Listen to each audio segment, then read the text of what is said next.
Thank you, Mr. Speaker, and thanks to my honourable colleague from King Vaughan and for the wonderful work she does as chair of the Environment Committee. The problem is that this government is not at all meeting the goals of the environment and the economy going hand in hand, because that only is true when the actions taken for the environment and the actions taken for the economy are actually moving in the same direction, that is, reduced greenhouse gases. So it is, as Bill McGibbon says, the first rule of holes: stop digging. So announcing new oil drilling off Atlantic Canada, absolutely being, I can't get over how determined this government is to build a pipeline to British Columbia that isn't good isn't good economics. It didn't have a market. That's why Kinder Morgan wanted to get away from it. And it's all about selling overseas a product that we could be refining in Canada and reducing or eliminating the imports of foreign oil that we have into Atlantic Canada.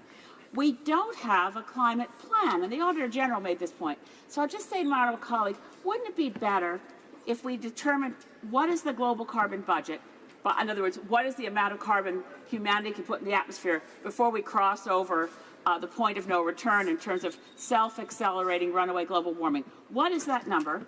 What is Canada's share of making sure we don't cross that threshold? Work backwards from there. And it certainly wouldn't be the old Harper target that was never the Paris target, to which we remain committed. 30% below 2005 levels by 2030 is too little, too late. Member for King Vaughan. Thank you very much, and thank you to my colleague for her question. The challenge we have, it's very straightforward if you just feel that we need to stop and everything needs to go in harmony together and we end up at some type of utopia. I think we can have the same goal at the end, but how we plan on getting there is different, obviously, than what my colleague on the other side has outlined.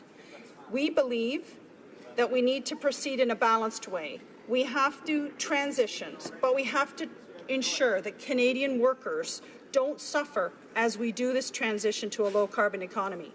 We have made significant investments in clean technology and innovation, science and research, in our workers and in our communities. And we cannot abandon workers as we try to move forward with this, with our international commitments to reduce carbon emissions. And I know there's an urgency and there's a real worry that we're not going to get where we need to, and things will become even more difficult to manage as we move on. But we cannot abandon workers as we move forward with our international commitments. This is an investment that we're making in Canada's future.